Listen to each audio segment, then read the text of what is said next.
Tahukah kalian pelecehan seksual, baik verbal maupun visual, adalah masalah serius dan tidak dapat ditoleransi. Itu merusak, merendahkan, dan bisa meninggalkan dampak psikologis yang dalam pada korban. Penting untuk menentangnya secara tegas dan memberikan dukungan kepada korban untuk menemukan keadilan dan pemulihan. Pelecehan seksual dapat memiliki dampak yang sangat serius bagi korban, termasuk trauma psikologis, gangguan mental seperti kecemasan dan depresi, masalah hubungan, serta gangguan fisik seperti gangguan makan, gangguan tidur, bahkan kemungkinan terburuk adalah korban memilih untuk mengakhiri hidupnya. Itu bisa mengganggu kehidupan sehari-hari dan merusak kesejahteraan secara keseluruhan.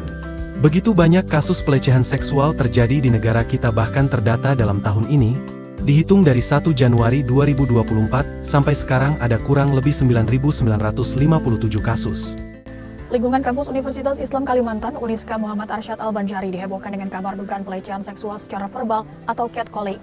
Menurut keterangan terduga korban, kejadian tersebut bermula pada tanggal 11 sampai dengan 13 September lalu, saat ia ingin berkonsultasi terkait pengajuan beasiswa melalui pesan WhatsApp terhadap pelaku yang disebut sebagai oknum pegawai kampus tersebut.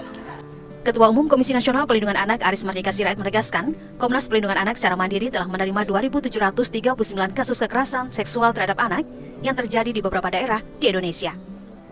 Aris Mardika Sirait menambahkan, laporan kasus kekerasan anak mengalami peningkatan dibanding tahun lalu, dan ironisnya, sebagian besar pelakunya adalah orang terdekat dalam lingkup keluarga, bisa ayah kandung atau ayah tiri, kakek, kakak korban, paman, dan bisa dari teman terdekat.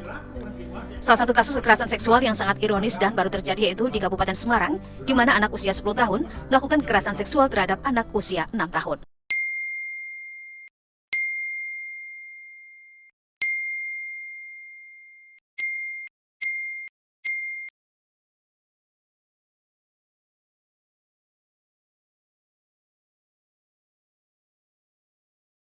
Penting untuk kita ketahui dalam kasus pelecehan seksual baik verbal maupun visual yaitu, pertama, jangan diam.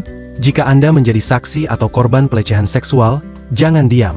Segera ungkapkan ketidaknyamanan Anda atau bantu korban untuk melakukannya. Kedua, beri dukungan, yaitu berikan dukungan kepada korban dengan mendengarkan mereka, mempercayai pengalaman mereka, dan menawarkan bantuan jika mereka ingin melaporkannya. Ketiga, yaitu laporkan.